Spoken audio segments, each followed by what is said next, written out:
Boa noite, irmãos. Espero que todos estejam bem. Vamos orar pela palavra. Senhor, obrigado por tua palavra. Eu oro em nome de Jesus te agradecendo e pedindo que o Senhor venha com o teu poder, edificando tua igreja. Sê conosco nessa noite, Senhor.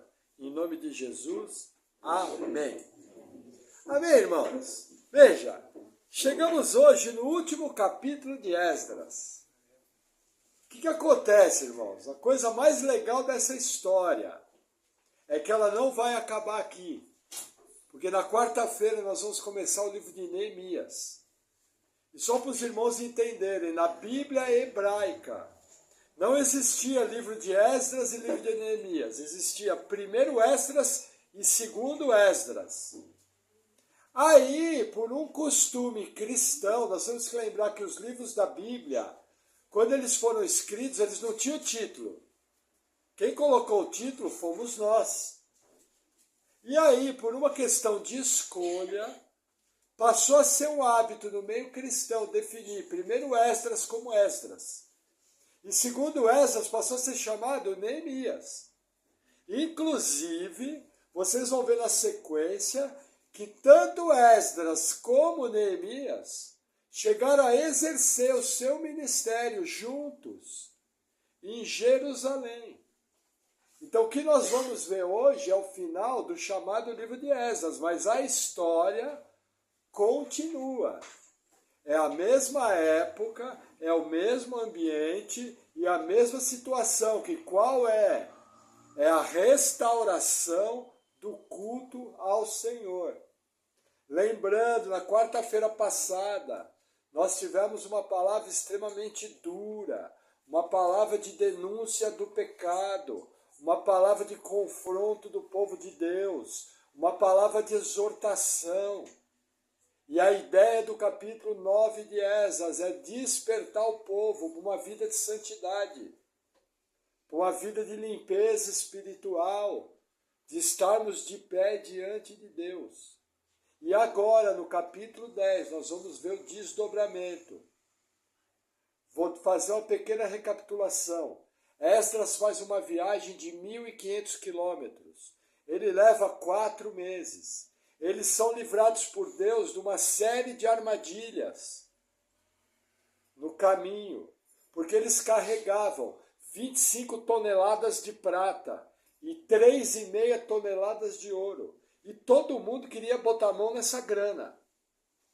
Só que eles não tinham exército para guardar. O que Esdras faz? Esdras divide em 12 partes, coloca um sacerdote para ser responsável por cada parte, e eles fazem a viagem. E Deus opera livramento. Ao chegar em Jerusalém, eles descansam 3 dias, chamam todo mundo, fazem a conferência. Está tudo em ordem, nada se perdeu do material. Assim que ele faz essas coisas, falam para Esdras, olha Esdras, só que tem um problema aqui. Desde os sacerdotes até os príncipes, os administradores e o povo, se casou com mulheres estrangeiras. Eles pegaram mulheres do povo para casar. Quando Esdras fica ouvindo isso, ele arranca pelos da barba, arranca fios de cabelo, em sinal de aflição. Por quê? E faz uma oração, porque a lei de Moisés proibia o casamento com mulheres estrangeiras. Qual era o motivo? O motivo era racial? Não. Nós vimos juntos que na própria genealogia de Jesus, nós temos mulheres não israelitas. Exemplo, Ruth, a moabita. Exemplo, Tamar, de uma descendência cananita. Raabe, a prostituta cultual da cidade de Jericó. Mulheres de povos pagãos que foram colocados na genealogia de Jesus. A questão é religiosa. 500 anos antes desse acontecido, o mais sábio rei da terra, o homem mais sábio que já pisou na terra, Salomão, filho do rei Davi, um homem que começou seu ministério de maneira consagrada. Salomão segue as suas mulheres, constrói templos pagãos às suas mulheres e queima incenso a outros deuses. Se Salomão, o mais sábio, foi contaminado por suas mulheres, Imagina o povo comum. O que nós aprendemos juntos? A tomar cuidado com os nossos relacionamentos, com as pessoas que nós deixamos entrar na nossa vida, com quem faz parte do nosso círculo íntimo em nossos lares, nossas famílias e nossas casas. E é lógico, como os irmãos já sabem, a questão de que cristãos casam-se com cristãos. É o que a Bíblia nos orienta. Só que a história não para no capítulo 9, ela já abre o capítulo 10 com o desdobramento prático disso. E aí a narrativa é a seguinte, Esdras capítulo 1. Enquanto Esdras orava e fazia confissão, chorando e prostrando-se diante da casa de Deus, ajuntou-se a ele de Israel uma muito grande congregação de homens, mulheres e crianças, pois o povo chorava com grande choro. Irmãos, essa cena é importante, por quê? Porque em outras épocas, quando os líderes se levantavam para denunciar o pecado, o povo zombava. Aqui não, aqui o povo agiu diferente. Assim que Esdras levantou o clamor, assim que outros homens levantaram o clamor, o povo se uniu a eles, num arrependimento nacional. Um clamor a Deus pelo pecado do povo. Isso é muito importante. Feliz é a nação onde o povo se levanta para orar, para buscar a face de Deus, sem confiar em políticos. Temos que ter políticos? Temos que fazer escolhas? Sim, mas a nossa confiança jamais estará em políticos. A nossa confiança está no Deus do céu, em Jesus Cristo, Rei dos reis e Senhor dos senhores, que controla o coração de todos os governantes da terra. Agora, quando um povo se levanta para clamar a Deus, a consequência disso é muito boa. E é o que nós vamos ver que vai acontecer aqui. Versículo 2. Então Secanias, filho de Jeiel, um dos filhos de Elão, tomou a palavra e disse a Esdras: Nós temos transgredido contra o nosso Deus e casamos com mulheres estrangeiras dentre os povos da terra. Mas no tocante a isso, ainda há esperança para Israel. Agora, pois, façamos aliança com o nosso Deus, de que despediremos todas as mulheres, e os que delas são nascidos, conforme ao conselho de meu Senhor, e dos que tremem ao mandato do nosso Deus, e faça-se conforme a lei. O que está acontecendo aqui? Esse camarada aqui, Secanias, a família dele estava contaminada pelo mesmo pecado. Ele não. Ele resolveu, numa família de pessoas desobedientes a Deus, se posicionar de maneira diferente. Irmãos, isso é muito comum até hoje. Não tenha grandes expectativas dos seus familiares. Não tenha grandes expectativas em pai, mãe, filho, filha, irmão, cunhado, seja lá quem for.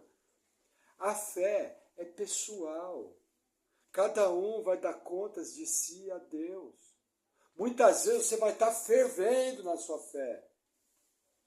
E alguns próximos a você vão achar que você é fanático, que você está exagerando, que você está, sabe, está sendo Zé Crentão.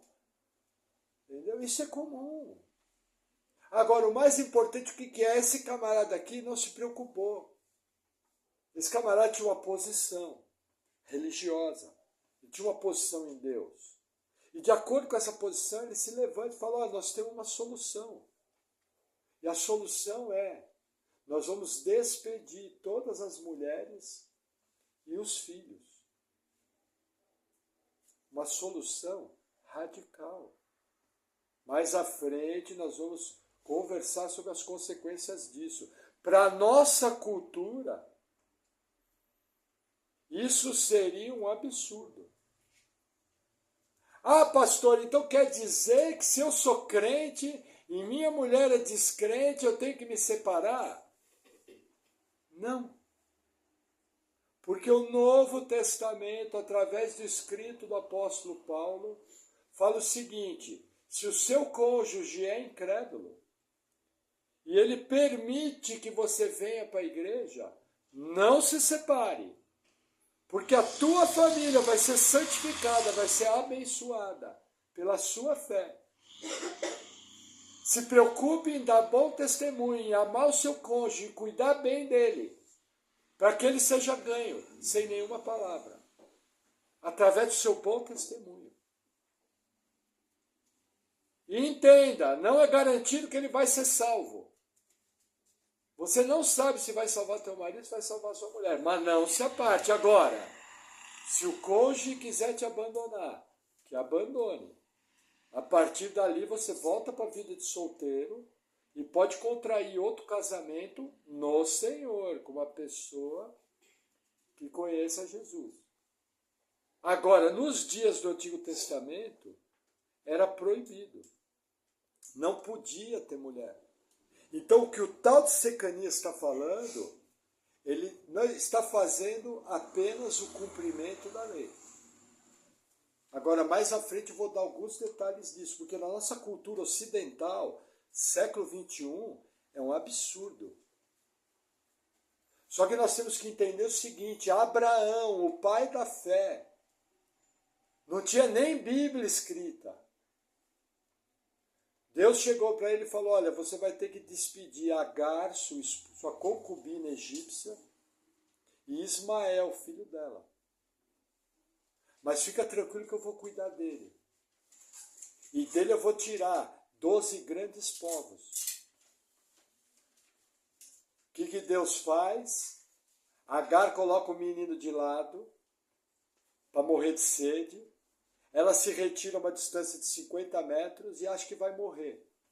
E ela se torna a primeira mulher da Bíblia a Deus falar diretamente com ela. E Deus fala, eu vou cuidar de você. E ele cuida. E a descendência de Ismael, os povos árabes mais ricos, são descendentes de Abraão, descendentes de Ismael. A história atravessa 4.300 anos. E a gente vê a promessa de um Deus bom, de um Deus justo, que cuida dos homens. Os árabes creram? Não, mas Deus cuida, porque Ele tem promessa. Então, uma coisa é uma coisa, outra coisa é outra coisa. Amém? Mas vamos seguir. Versículo 4. Levanta-te, pois, porque te pertence esse negócio, e nós seremos contigo. Esforça-te e age. Então Esdras se levantou e ajuramentou os chefes dos sacerdotes e dos levitas, e a todo Israel, de que fariam conforme essa palavra. E eles juraram. Veja, interessante, Secanias levantou, em vez de chamar para ele a responsabilidade, lembra, Esdras foi revestido de autoridade religiosa, autoridade administrativa, e Esdras era homem de confiança do rei, do grande imperador persa, Artaxerxes. Olha a sabedoria de Secanias. Ele fez a proposta e falou, você vai cumprir. Porque legalmente Esdras tinha essa autoridade. O que Esdras faz? Acata a sugestão, sabe o conselho, junta os sacerdotes e levitas e fala, vamos fazer isso aí. Prontamente, irmãos, tratar com o pecado tem que ser prontamente. Pecado tem que ser radical. A maior ilustração que eu gosto do pecado é do meu primeiro pastor. Você começa a pecar. Você cria um monstrinho. Pequenininho, coisa mais linda, parece o Taz. Sabe o Taz, aquele do desenho animado? Que é um lobo da Tasmânia, algo assim. Você olha e fala, não é que bonitinho até. Se você não matar o pecado enquanto ele é pequenininho, ele vai tomar o pau da sua mão, vai crescer e vai te dar uma surra que vai te jogar no chão. O tratamento com o pecado tem que ser radical. E você tem que extirpar ele enquanto ele é pequeno. Porque se não fizer isso, vai chegar aqui. Vocês vão ver o tamanho da proporção que o pecado tomou no povo de Israel. Vou dar um spoiler para vocês. No livro de Neemias, esse pecado vai se repetir novamente. Para vocês terem uma ideia como o pecado é tinhoso, como ele volta para te esbofetear. E a narrativa continua, versículo 6. E Esdras se levantou de diante da casa de Deus, e entrou na câmara de Joanã, filho de Eliasibe, e chegando lá, não comeu pão, e nem bebeu água, porque lamentava pela transgressão dos do cativeiro. E fizeram passar pregão por Judá e Jerusalém a todos os que vieram do cativeiro, para que se ajuntassem em Jerusalém, e que todo aquele que em 3 dias não viesse, segundo o conselho dos príncipes dos anciãos, toda a sua fazenda se poria em interdito, e ele seria separado da congregação dos do cativeiro. Até aqui, olha que interessante, Esdras entra na sala, no quarto do filho do sumo sacerdote, que esse camarada aqui é Joanã, filho de Eliasibe. Só que entra lá para jejuar. A forma mais radical de jejum, sem beber e sem comer. Para vocês terem uma ideia, eu sou um incentivador do jejum bíblico. Em 25 anos eu nunca jejuei sem beber e sem comer. Entendeu? Porque isso aqui é a forma mais radical que tem. São poucas narrativas. E há que se tomar muito cuidado, é uma exceção. Agora, olha que interessante, Esdras era uma autoridade religiosa e uma autoridade política. Então ele convoca todo mundo, ó, em 3 dias quero todo mundo aqui. Porque 3 dias, o reino de Israel naquela época tinha a distância máxima entre fronteiras de 50 quilômetros. De norte a sul e 45 quilômetros de leste a oeste. Uma família conseguia viajar em torno de 15 quilômetros por dia a pé. Então, em 3 dias, eles conseguiriam estar lá. Quem não fosse, teria os seus bens congelados e perderia o direito aos seus bens. Nossa, pastor, Deus não respeita o livre-arbítrio? Nesse caso aqui, não. Ou você vai ou perde tudo. Você que escolhe. De livre, espontânea obrigação. Ninguém queria perder tudo. Amém? E a narrativa vai continuar. Deixa eu tomar um gole de água. Versículo 9.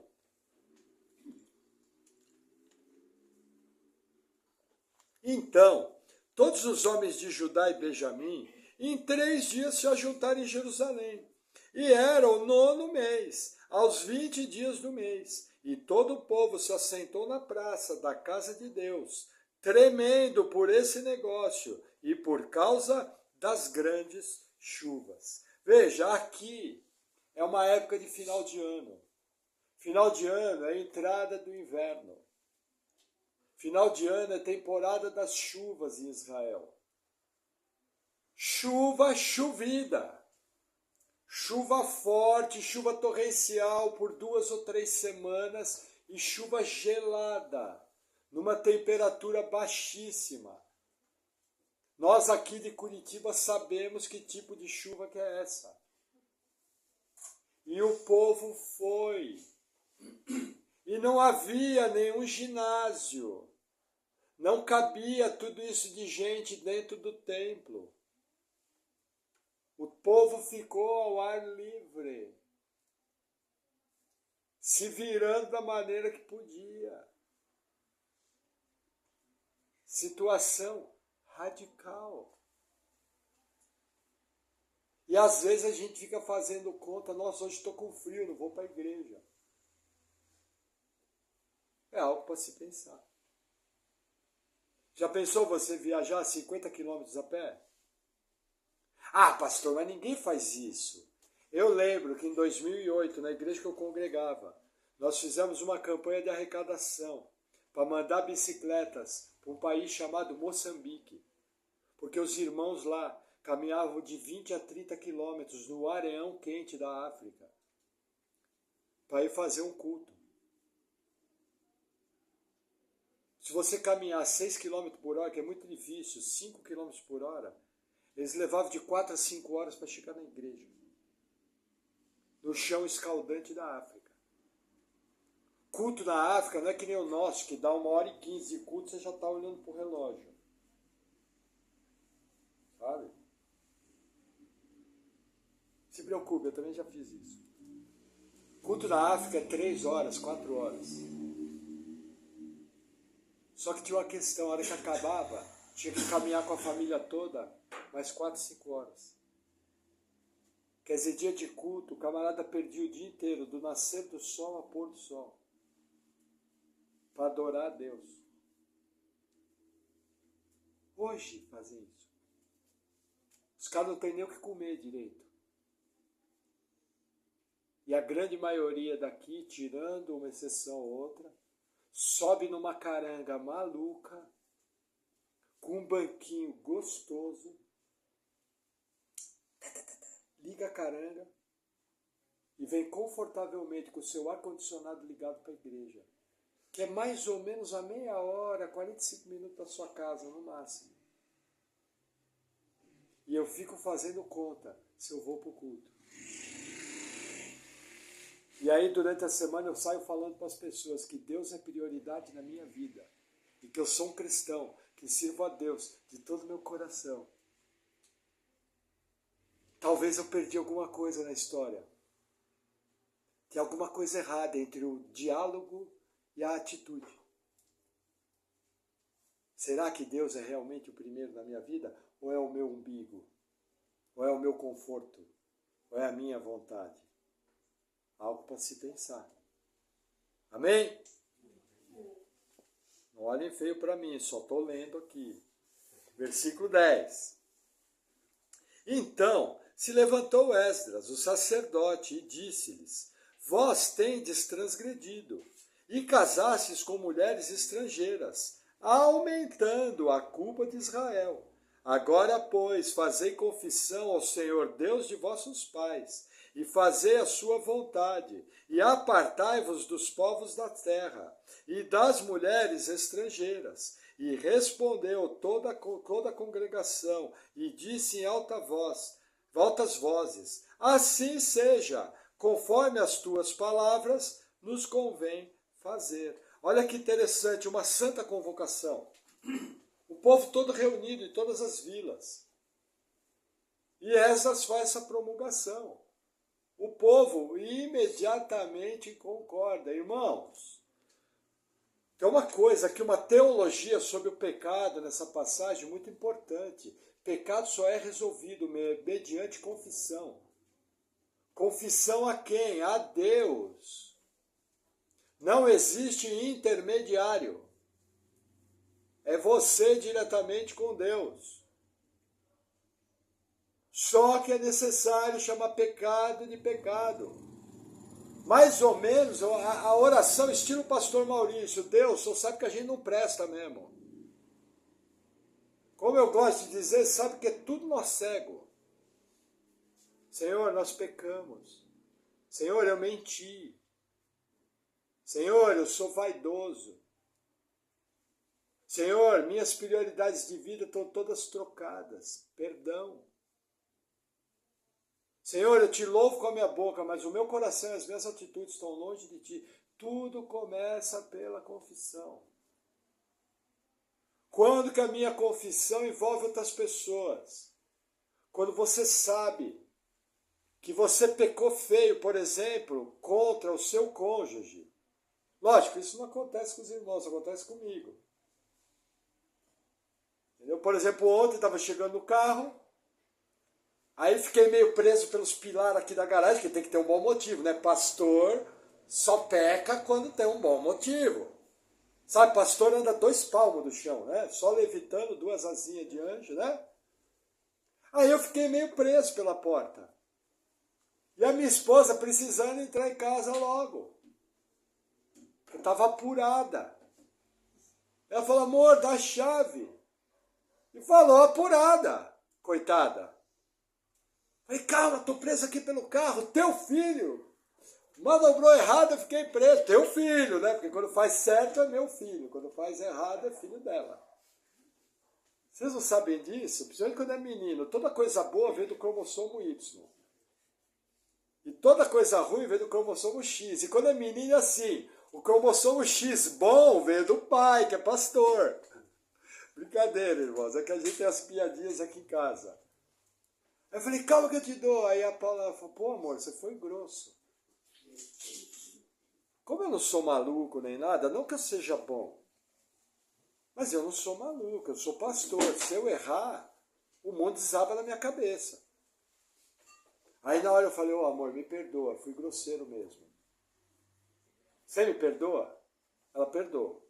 Aí passou 5 minutos, foi lá, deu um beijinho na cabeça, você perdoa meu? Não, perdoei. Ó, eu sou bom. Ah, você é bom? Não, não sou maluco. Porque se eu fosse bom de verdade, nem pecava. Se eu estivesse andando realmente no espírito para valer, chegava e falava, amor, peraí que eu já te dou. Entendeu? Porque você pode olhar assim, enganar e falar, nossa, como meu pastor é bom. Pedir perdão por ser grosseiro. Você que é homem, esse meu pastor quer me colocar em dificuldade, porque vira e mexe, sou grosseiro com a minha esposa. Não, mas eu não sou bom. Se eu fosse bom, nem grosseiro eu seria. Eu ia amar ela de todo o coração, com todo o respeito que ela merece, de aguentar uma tranqueira que nem eu, falando na orelha dela o dia todo. Irmãs, amém? Glória a Deus, amém. É a obrigação do seu marido ser gentil com você, irmão. Então ore por ele, ajude ele, converse com ele. Dá um toque, fala, ó amor, você foi grosseiro agora, não precisava, não vai brigar por causa disso. Vai você também pecar, porque o cara é nosso cego, ele pecou também. Mas irmãos, grosseria é pecado. É falta de amor. Amém? Vamos seguir. Versículo 13. Porém, palavras do povo, tá? O povo topou concordar, para vocês não perderem o fio da meada. Porém, o povo é muito, e também é tempo de grandes chuvas, e não se pode estar aqui fora, nem é obra de um dia, nem de dois, porque somos muitos os que transgredimos nesse negócio. Ora, ponham-se os nossos líderes por toda a congregação sobre esse negócio, e todos os que em nossas cidades casaram com mulheres estrangeiras, venham em tempos apontados, e com eles os anciãos de cada cidade, e os seus juízes, até que desviemos de nós o ardor da ira do nosso Deus, por esta causa. Qual que é a sugestão aqui? Olha, muita gente. Está chovendo muito, nós não temos abrigo. Vamos fazer o seguinte, vamos nomear representantes, e as pessoas vão ser convocadas para virem tratar desse negócio, porque, irmãos, nunca esqueça, Deus é justo, Deus é bom. Existem leis na Bíblia que nós olhamos com a nossa ótica ocidental, pós-Revolução Francesa, século XXI, e muitas vezes nós não entendemos. Tem que ser feita uma carta de divórcio, tem que ser feita toda uma documentação para proteger a mulher e o filho que estão sendo despedidos, para garantir o direito de herança do filho. Tudo dentro da lei. E por que eu falo isso? Que existem leis na Bíblia que a gente às vezes tem, por exemplo, existe a lei da cidade-refúgio. O que era a cidade-refúgio? Quando alguém cometia um homicídio culposo, sem intenção de matar, havia a figura do vingador de sangue. O vingador de sangue podia ir lá e matar o camarada em vingança de sangue.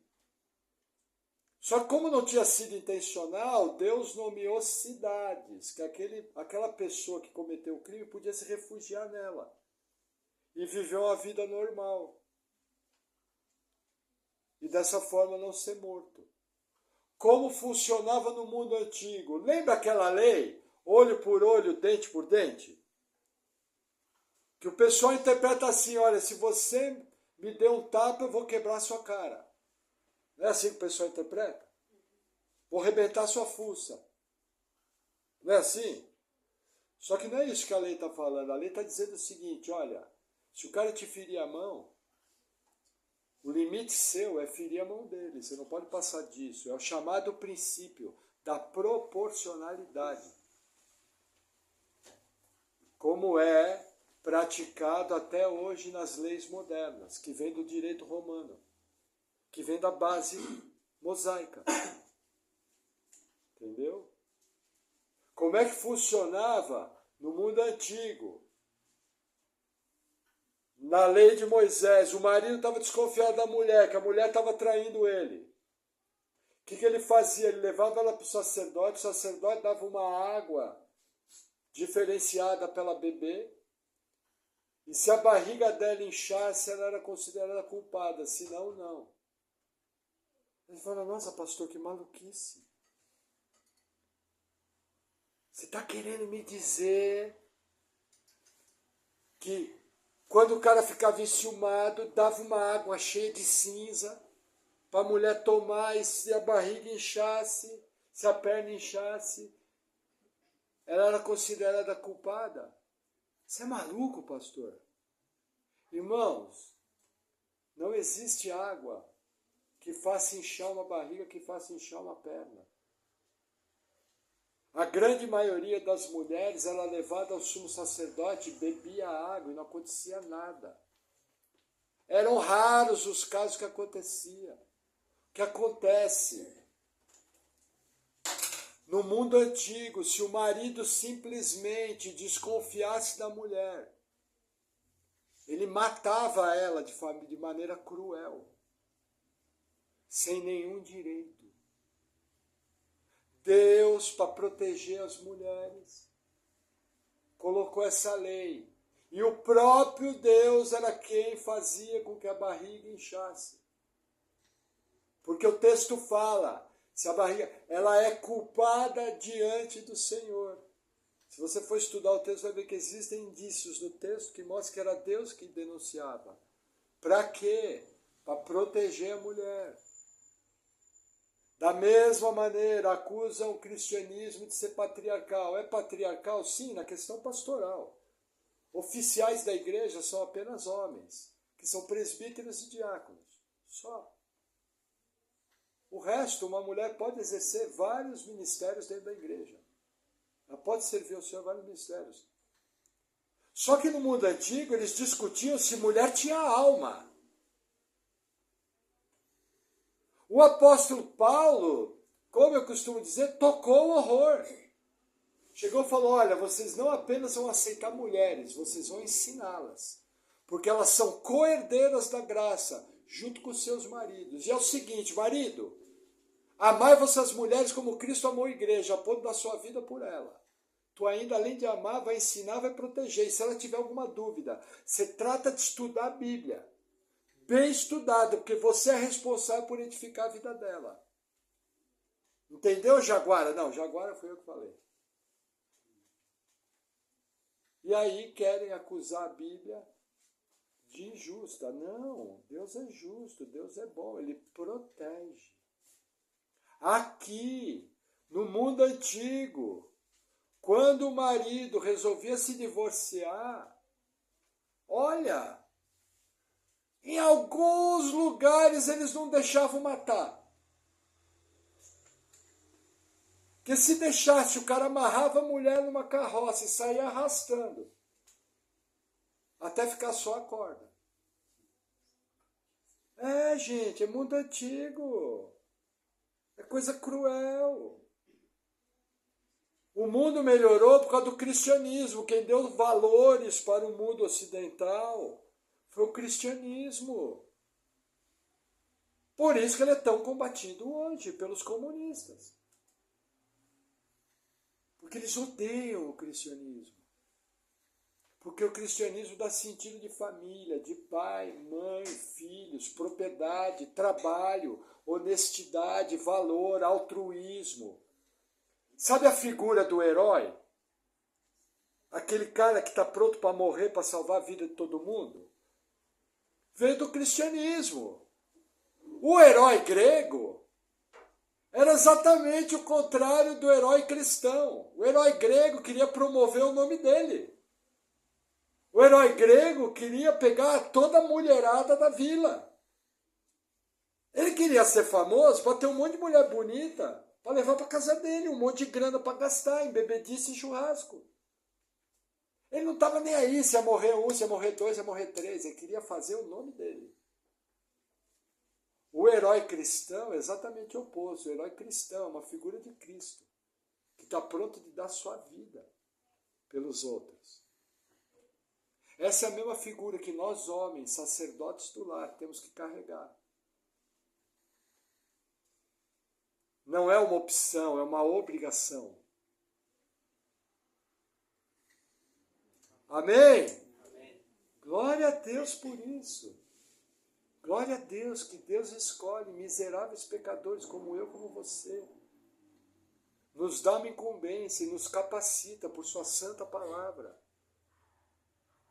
Nos dá mulheres que estão do nosso lado, que nos respeitam, são sábias, trabalham na edificação do lar, para que a família possa viver bem, em harmonia e alegria, em amor, diante do Senhor.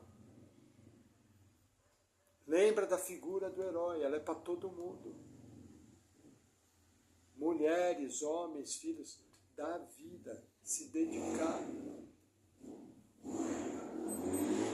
Concorda que se numa casa todo mundo se dedicar para a família, vai todo mundo viver bem? Concorda que um lar é destruído por culpa dos dois?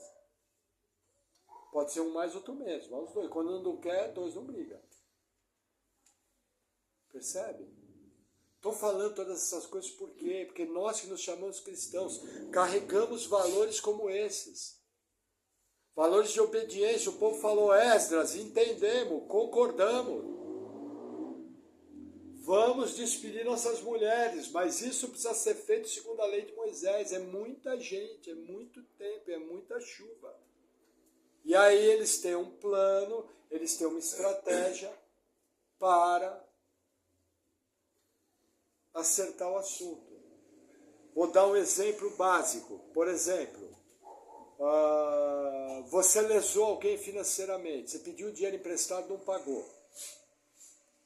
Aí você foi salvo, você entendeu que aquilo é pecado. O que você tem que fazer? Pedir perdão para a pessoa, concorda?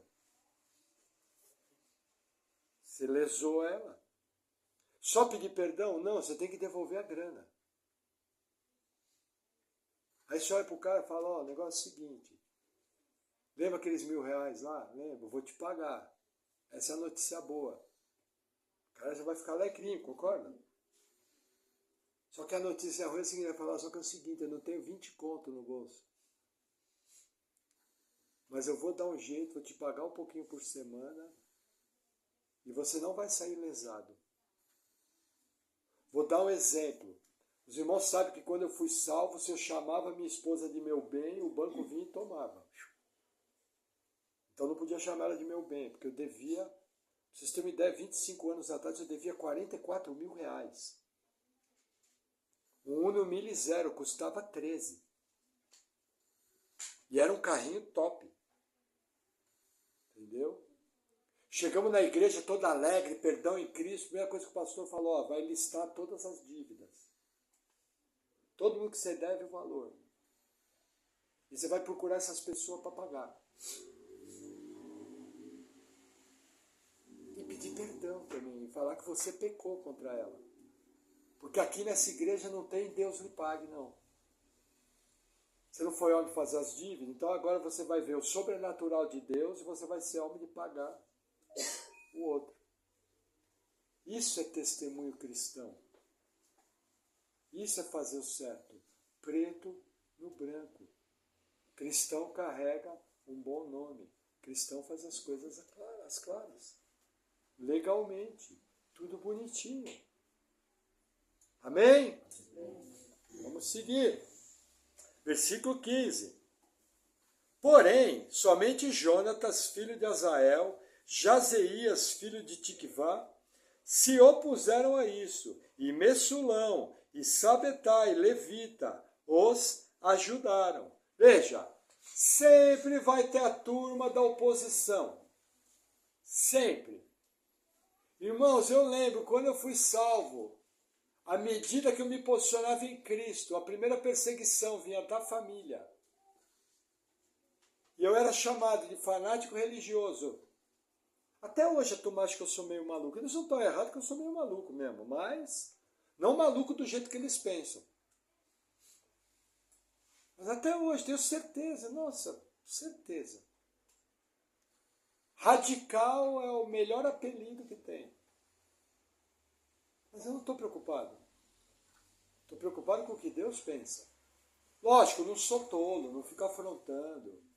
Porque tem crente que é bobo da cabeça, né? Fica afrontando os outros. É bobeira. Mas quando perguntado, você tem que se posicionar, vocês pensam assim? Por exemplo, outro dia surgiu uma discussão sobre se os filhos devem ver a nudez dos pais. Que hoje em dia é moda, né? Vai tomar banho, passa todo mundo pelado, aquela maravilha, parece vestiário de clube. Entendeu? Veja, a Bíblia mostra que a nossa nudez é para ser guardada, protegida. Quem tem direito pela Bíblia de ver a nossa nudez são os nossos pais, quando pequenos, e o nosso cônjuge. Que é uma pessoa tão íntima de mim que eu deixo pai e mãe e me torno uma só carne. Entenderam? E aí foi colocado na mesa. Aí vem aquelas teorias bonitas. Não, tem que o filho ver pelado, porque senão vai querer ver a calcinha das meninas. Irmãos, eu fui criado entrando em vestiário de clube. E a coisa que eu achava mais legal era entrar no vestiário das mulheres. Porque eu sabia bem tudo que eu estava vendo. 5, 6 anos de idade. Lembra que eu falei para vocês, se eu morresse com 7 anos ia para o inferno? Entendeu? Vem com essa conversa mole. Gente, nós somos pecadores. Você tem que proteger a criança. Agora, quando foi posicionado o padrão bíblico, qual que é a conversa do teu lado? Ah, se você tem problema com o seu corpo, eu não tenho. Ah, quer dizer que agora eu sou, além de fanático religioso, sou alguém que precisa procurar tratamento porque eu tenho problema com o meu corpo. Percebe? A gente não negocia valores. Quando você vai para a praia, você não usa fio dental? Não, porque meu corpo é do meu marido.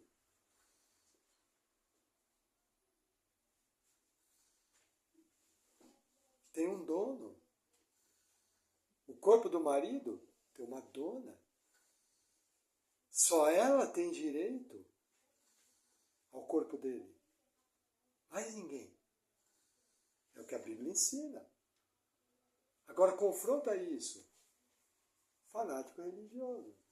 Então sempre vai ter a turma da oposição. E esses, olha, não, o que é pior, 2 deles eram levita. Carregava a Bíblia. Era da Crentolândia. Vai ter irmão que vai te afrontar. Eu já vi irmão falando, olha, certa vez uma pessoa muito próxima minha ia pregar no ministério infantil. E essa pessoa cometeu um erro, falou para a liderança daquela igreja que ia falar sobre o inferno. Mas ia pregar para criança de 9 anos, 10 anos, barbado. Irmãos, 9 anos, 10 anos, hoje é barbado. Só falta dirigir carro. Ah, para quê? Foi podada a pessoa e nunca conseguiu pregar. Teve gente que foi nos procurar na outra igreja porque falamos de inferno para criança. Mas não era criancinha de 5 anos, 6 anos. Criança de 5 anos, 6 anos, você fala de pecado, você fala de desobediência, fala de condenação, mas você não põe medo. Criancinha mais velha, você já rasga o verbo, 9 anos, 10 anos, 11 anos. Eles têm que saber. Entendeu? Ah, nos procuraram para falar, gente crente. Eu cheguei e falei, meu irmão, o negócio é o seguinte, eu penso assim, qualquer problema vai falar com o pastor sênior. Entendeu? Não vou nem te responder. Acabou. Só que naquela igreja, para vocês terem uma ideia, o pecado fervia. Fervia. Tem gente aqui que, como eu, foi de lá e sabe do que eu estou falando. E aí, para encerrar, versículo 16. E assim o fizeram os que voltaram do cativeiro, e o sacerdote Esdras e os homens, chefes dos pais, segundo a casa dos seus pais, e todos pelos seus nomes, foram apontados, e assentaram-se no primeiro dia do 10º mês, para inquirirem nesse negócio. E no primeiro dia do primeiro mês, acabaram de tratar com todos os homens que casaram com mulheres estrangeiras. Irmãos, 3 meses para tratar de tudo. E eles resolveram tudo. Deram carta de divórcio, tudo bonitinho, tudo no papel, tudo certinho. Irmãos, casamento na Bíblia é no papel. Divórcio na Bíblia é no papel. Não tem meio termo. Deus é preto no branco. Tudo certinho. Amém? Que mais que eu aprendo aqui? Algumas aplicações. Veja. O perigo da liderança corrompida. Irmãos, a pessoa mais importante na sua vida é o seu líder espiritual. Só tem uma pessoa tão importante como ele, o seu médico.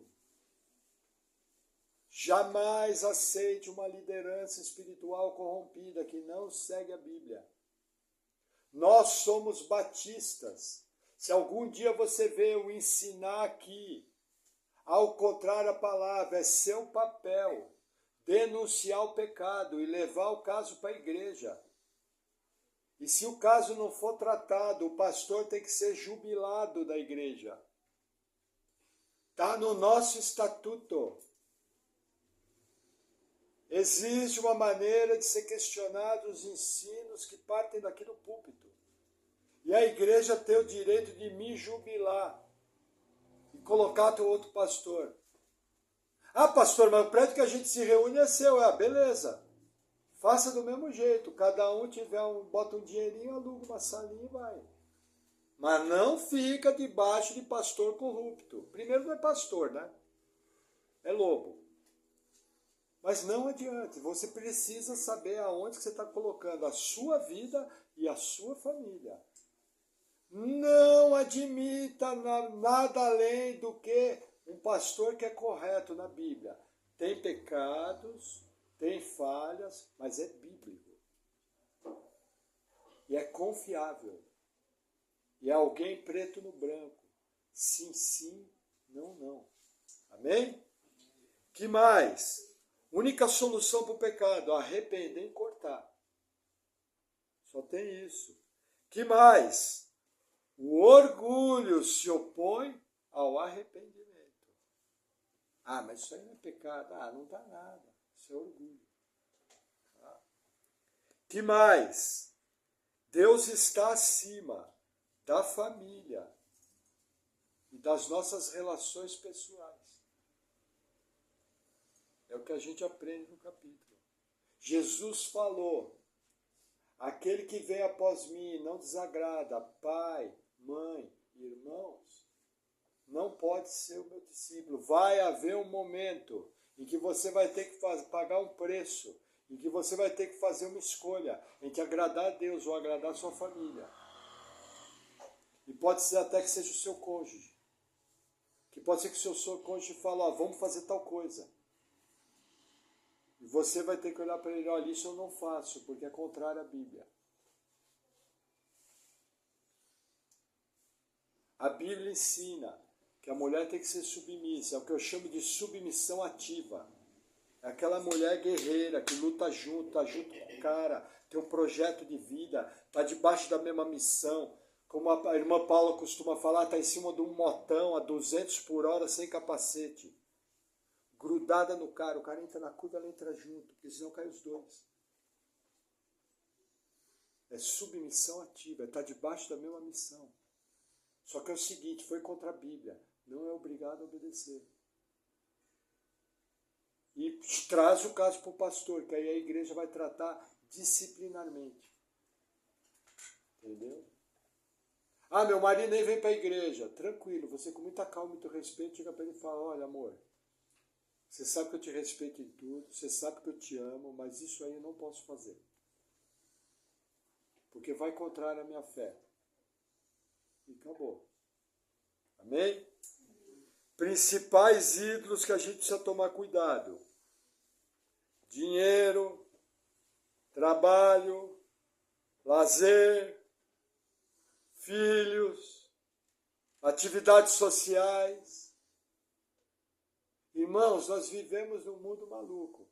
Todas essas coisas aqui concorrem contra a vida cristã. Ah, então o pastor está querendo dizer que eu vou virar um ermitão, barbudão, cabeludão, passar todo dia na igreja? Não, estou querendo dizer que você vai ter prioridades corretas. E que vai haver momentos.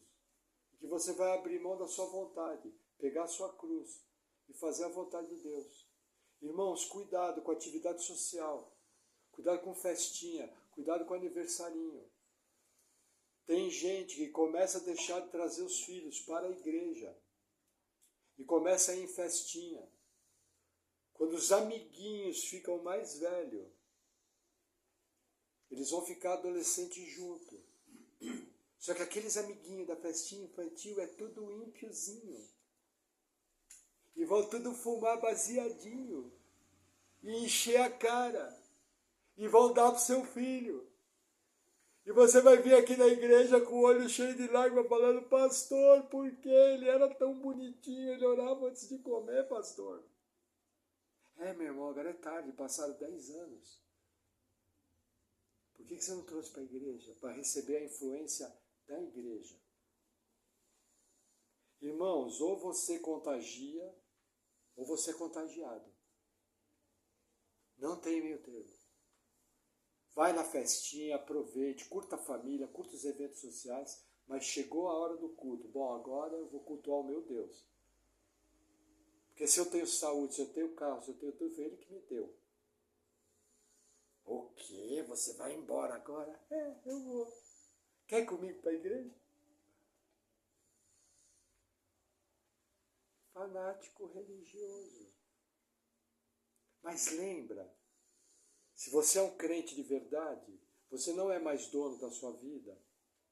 Se você é um crente de verdade, você foi comprado por Cristo. E foi pago um alto preço. E sua vida não é mais sua. Lembra que você um dia falou, Jesus, eu sou teu. Entra na minha vida. Faz comigo o que tu queres. Faz a tua obra em mim. Lembra disso? Eu lembro. Jesus falou, pronto, filho, é minha especialidade, eu já paguei o preço, eu já comprei, você é meu mesmo.